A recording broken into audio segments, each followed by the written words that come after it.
Hello बच्चों, मैं विशाल यादव आपका अपना चैनल स्टडी पॉइंट 288 के इस कंपटीशन वाले चैनल पे स्वागत करता हूँ। आशा करता हूँ कि आप लोग स्वस्थ होंगे और बिल्कुल अच्छी तरीके से आप लोग तैयारी कर रहे होंगे। बच्चों, मैं आज आप लोग के लिए लेकर आया हूँ बिहार परिचारिका के लिए इम्पोर्टेंट क्वेश्चन जो बिहार परिचारिका के एग्ज़ाम में पूछे जाने की पूर्ण रूप से संभावना है। और ये जीके जीएस की क्वेश्चन ट्रिक है। क्या है ये? जीके जीएस की है। किस चीज़ का है? एक मिनट, ये जीके जीएस की है। हे कलर चेंज कर लेते थोड़ा। जीके जीएस की है और बरस का थोड़ा सा ज़्यादा कर लेते हैं। एक मिनट कीजिए। हाँ, चलिए, हम लोग का ये जीके जीएस की क्लास है। जीके जीएस की है, जीके जीएस की क्लास है। और मेरा नाम विशाल यादव है, विशाल यादव। और आप लोग के लिए यहाँ पे किस चीज़ का बैच आया है? तो बिहार परिचारिका के लिए है। आप लोग टेलीग्राम से जुड़ जाएगा। टेलीग्राम का लिंक है ये, इसको स्कैन करके आप लोग जुड़ जाएगा और यहाँ से आप लोग का पीडीएफ शेयर कर दिया जाएगा। और देखिए, ये मेरा चैनल है जो मेन चैनल है जिसमें हम क्लास 10th के लिए पढ़ाते हैं, 10th से 12th तक। ये चैनल अभी डाउन चल रहा है, तो इसको आप लोग थोड़ा सपोर्ट कीजिए और दोनों चैनल को सपोर्ट कीजिए। देखिए, 1 महीने की ये अर्निंग है, ये 1 महीने की अर्निंग है। और देखिए, यह इसका फुल सब्सक्राइबर 1,74,000 सब्सक्राइबर है। उसके बावजूद यहाँ पे $3 बना है 1 महीने में। तो आप लोग थोड़ा सपोर्ट कीजिए और इस टेलीग्राम से जुड़ जाइए। चलिए, हम लोग अगला क्वेश्चन, आज का हम लोग का पहला क्वेश्चन क्या है? भारत के पहले प्रधानमंत्री कौन थे? डॉक्टर राजेंद्र प्रसाद, उसके बाद महात्मा गांधी, जवाहरलाल नेहरू या सरदार वल्लभ भाई पटेल? भारत के प्रथम प्रधानमंत्री कौन थे, यानी पीएम कौन थे? भारत के प्रथम प्रधानमंत्री कौन थे? इस क्वेश्चन का आप लोग आंसर बताते चलिएगा। तो इसका आंसर क्या आ जाएगा? पंडित जवाहरलाल नेहरू। उसके बाद अगला क्वेश्चन हम लोग देखेंगे। उससे अगला, भारत का राष्ट्रीय फूल क्या है? भारत का राष्ट्रीय फूल क्या है? यह हम लोग का क्वेश्चन है। यह हम लोग के क्वेश्चन, ये आप लोग के एग्जाम में आने की पूर्ण रूप से संभावना। भारत के राष्ट्रीय फूल क्या है? गुलाब, कमल, सूरजमुखी, गेंदा। भारत के राष्ट्रीय फूल क्या है? तो कमल है। क्या है? कमल। यानी इस क्वेश्चन का हम लोग का बी आंसर आ जाएगा। उसके बाद अगला क्वेश्चन हम लोग का क्या है? तीसरा है। और तीसरा में क्या कहा जा रहा है? देखिए, तो स्वतंत्रता मेरा जन्मसिद्ध अधिकार है का नारा किसने दिया था? तो स्वतंत्रता मेरा जन्मसिद्ध अधिकार का नारा किसने दिया था? महात्मा गांधी, सुभाष चंद्र बोस, बाल गंगाधर तिलक या भगत सिंह? इस क्वेश्चन का हम लोग का आंसर क्या आ जाएगा? सी आ जाएगा, बाल गंगाधर तिलक। स्वतंत्रता मेरा जन्मसिद्ध अधिकार है, यह किसने कहा था? तो बाल गंगाधर तिलक ने कही थी। यानी इस क्वेश्चन का सी आंसर आ जाएंगे। चलिए, उसके बाद अगला क्वेश्चन हम लोग का क्या है? 4 नंबर क्वेश्चन में क्या कहा जा रहा है? देखिएगा आप लोग, सूर्य के सबसे नज़दीक ग्रह कौन सा है? सूर्य के सबसे नज़दीक ग्रह कौन सा है? मंगल, शुक्र, बुध या बृहस्पति? मंगल, शुक्र, बुध या बृहस्पति? इस क्वेश्चन का आप लोग आंसर देते चलिएगा। यह हम लोग का क्वेश्चन चौथा क्वेश्चन है। तो इसका आंसर क्या आ जाएगा? सी आ जाएगा। सूर्य से नज़दीक क्या है? तो बुध है। क्या है? बुध ग्रह है। बुध ग्रह है सबसे नज़दीक सूर्य से। यानी इस क्वेश्चन का हम लोग का सी आंसर आ जाएगा। आशा करता हूँ आप लोग को समझ में आ रहा होगा। आप लोग बिल्कुल अच्छे तरीके से समझिएगा। और यह आप लोग के बिहार परिचारिका के लिए बहुत ही इम्पोर्टेंट क्वेश्चन है। आप लोग के बिहार परिचारिका के एग्ज़ाम में आने की पूर्ण रूप से संभावना है। चलिए, उसके बाद अगला क्वेश्चन हम लोग का क्या है? देख लीजिएगा। भारत में सबसे लंबी नदी है वो क्या है? अगला क्वेश्चन हम लोग का, भारत में सबसे लंबी नदी कौन सी है? गंगा, यमुना, गोदावरी या ब्रह्मपुत्र? भारत में सबसे लंबी नदी कौन सा है? तो इसमें से हम लोग का आंसर क्या आ जाएगा? गंगा। गंगा क्या है? भारत की सबसे लंबी नदी आ जाएगी। उसके बाद अगला हम लोग का क्वेश्चन क्या है? छठा नंबर में क्या कहा जा रहा है? देखिएगा, विटामिन सी की कमी से कौन सा रोग होता है? यह जीएस का क्वेश्चन है। किस चीज़ का है? जीएस का क्वेश्चन है। इससे पहले जीके था और जीएस का यानी जनरल साइंस का क्वेश्चन है। विटामिन सी की कमी से कौन सा रोग होता है? रोटंडी, स्कर्वी या बेरी या रिक्टस। इस क्वेश्चन का आप लोग आंसर बता चले। 6 नंबर क्वेश्चन का आंसर क्या आ जाएगा? स्कर्वी रोग हो जाएगा। क्या आ जाएगा? स्कर्वी रोग। विटामिन बी की कमी से कौन सा रोग होता है? स्कर्वी रोग होता है, यानी इस क्वेश्चन का बी आंसर आ जाएगा। उसके बाद चलिए अगला क्वेश्चन हम लोग का 7 नंबर में क्या कहा जा रहा है? 7 नंबर क्वेश्चन कहिए, देखिएगा। प्रकाश वर्ष किसकी इकाई है? यानी लाइट ईयर जो है यह किसकी इकाई है? समय का, दूरी का, या प्रकाश की तीव्रता का, या वजन का? इस क्वेश्चन का आप लोग आंसर बताएगा। तो यह आप लोग को देखने से ही लग रहा है प्रकाश, तो प्रकाश ही हो जाएगा। क्या आएगा? प्रकाश वर्ष किसका इकाई है? तो प्रकाश वर्ष दूरी का इकाई है। कि दूरी का इकाई है। प्रकाश वर्ष के द्वारा हम लोग सूर्य का जो प्रकाश आता है धरती पर उसकी दूरी को मापते हैं। प्रकाश वर्ष से किसकी दूरी नापते हैं? तो जो सूर्य का प्रकाश जो धरती पर आता है उसकी दूरी को हम लोग मापते हैं। चलिए उसके बाद अगला क्वेश्चन हम लोग का 8 नंबर क्वेश्चन में क्या कहा जा रहा है? मानव शरीर में सबसे बड़ी ग्रंथि है। मानव शरीर में सबसे बड़ी ग्रंथि कौन सा? अग्नाशय, यकृत, थायराइड या पिट्यूटरी ग्रंथि। जितने भी नए बच्चे होंगे चैनल को सब्सक्राइब कर लीजिएगा और नए पुराने मिलकर वीडियो को लाइक कर दीजिए और वीडियो को शेयर भी कर दीजिएगा। मानव शरीर की सबसे बड़ी ग्रंथि कौन सी ग्रंथि है? तो मानव शरीर की सबसे बड़ी ग्रंथि यकृत ग्रंथि होती है, यानी बी इस क्वेश्चन का आंसर होगा। यकृत ग्रंथि होती है। इसके बाद अगला क्वेश्चन हम लोग का है 9 नंबर क्वेश्चन में क्या कहा जा रहा है? ध्वनि की गति सबसे अधिक किस माध्यम में होती है? ध्वनि की गति सबसे अधिक किस माध्यम में होती है? ठोस में, द्रव्य में, गैस में या निर्वात में? तो इस क्वेश्चन का हम लोग का आंसर क्या आ जाएगा? ध्वनि की गति सबसे अधिक किस में होती है? ठोस में होती है। किस में? ठोस में। उसके बाद अगला क्वेश्चन है हम लोग का। अगला क्वेश्चन क्या है? देखिए अगला क्वेश्चन में क्या कहा जा रहा है? बिजली के बल्ब का फिलामेंट किस धातु का बना होता है? बिजली का बल्ब का फिलामेंट किस धातु का बना होता है? लोहा, तांबा, टंगस्टन या एल्युमिनियम? तो इसका आंसर क्या आ जाएगा?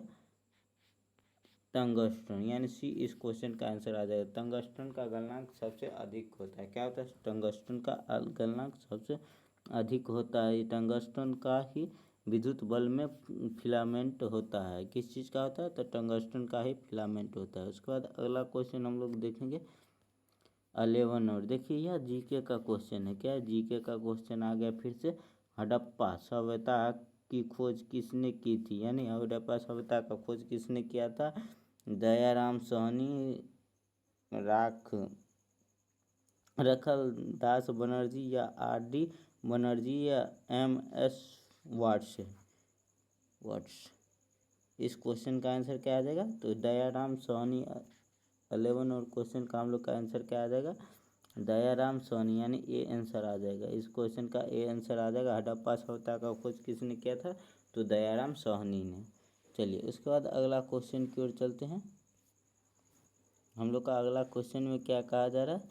12 नंबर क्वेश्चन हम लोग का है। दिल्ली सल्तनत की पहली महिला शासक कौन थी? यानी दिल्ली सल्तनत में सबसे पहली जो महिला थी वो कौन सी थी जो शासन किया था? तो वो आ जाएगा रजिया सुल्तान। क्या आ जाएगा? 12 नंबर का हम लोग का बी आंसर आ जाएगा रजिया सुल्तान। क्या आ जाएगा? रजिया सुल्तान। रजिया सुल्तान एक मुस्लिम शासक थी। चलिए उसके बाद अगला क्वेश्चन हम लोग देखेंगे। अगला क्वेश्चन क्या कौन सा है? देखिएगा। पृथ्वी को नीला ग्रह क्यों कहा जाता है? इस क्वेश्चन का आप लोग आंसर बताएगा। यह इम्पोर्टेंट क्वेश्चन है। यह बहुत ही इम्पोर्टेंट है। इम्पोर्टेंट क्वेश्चन IMP है। बहुत ही इम्पोर्टेंट क्वेश्चन है। पृथ्वी को नीला ग्रह क्यों कहा जाता है? तो पृथ्वी को नीला ग्रह कहा जाने का कारण क्या है? इसकी सतह पर बहुत पानी है। क्या? इसकी सतह पर बहुत पानी, यानी इस क्वेश्चन का हम लोग का बी आंसर आ जाएगा। इसकी सतह पर बहुत पानी है। चलिए उसके बाद अगला क्वेश्चन की ओर चलेंगे। अगला क्वेश्चन हम लोग का क्या कहा जा रहा है? देखिएंगे 14 नंबर क्वेश्चन। 14 नंबर क्वेश्चन में क्या कहा जा रहा है? देखिए तो पढ़िए क्वेश्चन। भारत की सबसे बड़ी रेगिस्तान कौन सा है? भारत में सबसे बड़ी रेगिस्तान कौन सा है? तो भारत में सबसे बड़ी रेगिस्तान क्या आ जाएगा? थार रेगिस्तान आ जाएगा। क्या? थार रेगिस्तान, यानी ये बी नहीं होगा, थार रेगिस्तान। ये इस क्वेश्चन का आंसर होगा 14 नंबर क्वेश्चन का। भारत में सबसे बड़ी रेगिस्तान कौन सी है? तो थार रेगिस्तान है। चलिए उसके बाद हम लोग देखेंगे कौन सा, ये 14 के बाद 15। चलिए 14 के बाद 15 देखेंगे। विश्व की सबसे बड़ा महाद्वीप कौन सा है? विश्व की सबसे बड़ा महाद्वीप कौन सा? अफ्रीका, यूरोप, एशिया या अमेरिका? विश्व की सबसे बड़े महाद्वीप कौन सा है? इस क्वेश्चन का भी आप लोग आंसर बताते चलेगा। तो एशिया, हम लोग का जो प्यारा एशिया है जिस पे हम लोग रहते हैं, वो विश्व की सबसे बड़ा महाद्वीप है। क्या है? विश्व की सबसे बड़ा महाद्वीप एशिया महाद्वीप ही है। चलिए उसके बाद अगला क्वेश्चन हम लोग का क्या है? भारतीय संविधान का पिता किसे कहा जाता है? ये पॉलिटी का है, PSN पॉलिटी का क्वेश्चन है। भारतीय संविधान का पिता किसे कहा जाता है? महात्मा गांधी को, सरदार वल्लभ भाई पटेल को, डॉक्टर भीमराव अंबेडकर या जवाहरलाल नेहरू? इस क्वेश्चन का आंसर, यह बहुत ही इंपॉर्टेंट क्वेश्चन है। इस क्वेश्चन का आप लोग आंसर रट ही लीजिएगा। तो इस क्वेश्चन का हम लोग का आंसर सी आ जाएगा। क्या आ जाएगा? सी आ जाएगा, डॉक्टर भीमराव अंबेडकर। संविधान निर्माता के नाम से किसे जाना जाता है? डॉक्टर भीमराव अंबेडकर को जाना जाता है। उसके बाद अगला क्वेश्चन हम लोग देखेंगे, जो कौन सा होगा? 17 नंबर। 17 नंबर क्वेश्चन में क्या कहा जा रहा है? भारतीय रिजर्व बैंक का मुख्यालय कहाँ है? भारतीय रिजर्व बैंक का मुख्यालय कहाँ है? तो दिल्ली, मुंबई, चेन्नई या कलकत्ता? भारतीय रिजर्व बैंक का मुख्यालय कहाँ है? तो वर्तमान में अभी कहाँ? ये मुंबई में, यानी इस क्वेश्चन का हम लोग का बी आंसर आ जाएगा। और पहले आज़ादी से पहले कहाँ था? तो कलकत्ता में था। कहाँ था? कलकत्ता में। और अभी वर्तमान में कहाँ है? तो मुंबई में है। आप लोग जितने भी नए बच्चे होंगे चैनल को सब्सक्राइब कर लीजिएगा, नए पुराने मिलकर वीडियो को लाइक कर दीजिएगा। और आप लोग को हम बताए थे कि अभी चैनल डाउन चल रहा है, तो आप लोग थोड़ा सपोर्ट कीजिएगा। चलिए अगला क्वेश्चन हम लोग का क्या है?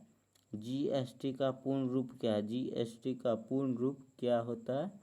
क्या है ये हम लोग का अगला क्वेश्चन, GST का पूर्ण रूप। तो चलिए इसका आंसर देख लेते हैं। GST का पूर्ण रूप क्या आ जाएगा? Goods and service tax. Sorry, इस क्वेश्चन का ए आंसर आ जाएगा, goods and service tax.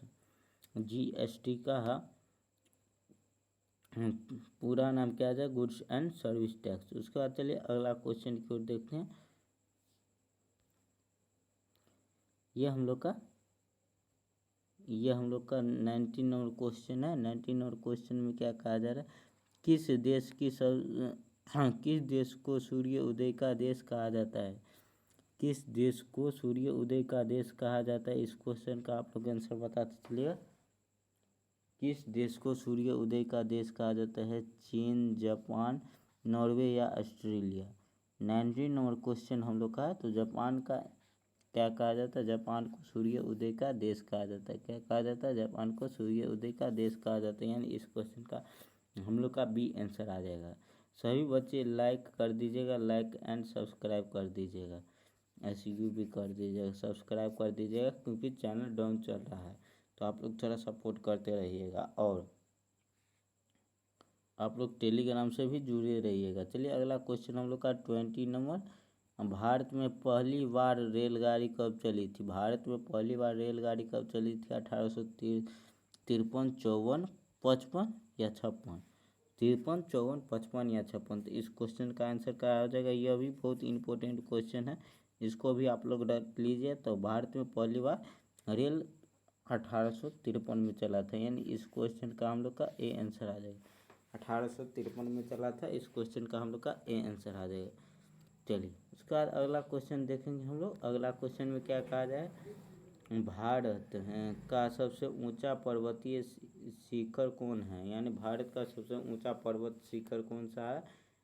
Everest या कंचनजंगा या नंदा देवी या K2? यह इस क्वेश्चन का आप लोग आंसर बताते चलिएगा। भारत का सबसे ऊंचा पर्वत शिखर कौन सा है? यह क्वेश्चन भी बहुत इम्पोर्टेंट है, तो इस क्वेश्चन को आप लोग रट ही लीजिए। इस क्वेश्चन का आंसर क्या आ जाएगा? कंचनजंगा आ जाएगा। इस क्वेश्चन का आंसर क्या आ जाएगा? कंचनजंगा, यानी बी इस क्वेश्चन का आंसर आ जाएगा, बी। चलिए उसके बाद अगला क्वेश्चन की ओर चलते हैं। अगला क्वेश्चन में क्या कहा जा रहा है? किस जानवर को रेगिस्तान का जहाज कहा जाता है? किस जानवर को रेगिस्तान का जहाज कहा जाता है? आप लोग मूवी सब में देखे होंगे, जो रेगिस्तान में कौन सा जानवर रहता है, तो ऊँट हो जाएगा। क्या? ऊँट, यानी इस क्वेश्चन का सी आ जाएगा। 22 नंबर क्वेश्चन का सी आंसर आ जाएगा।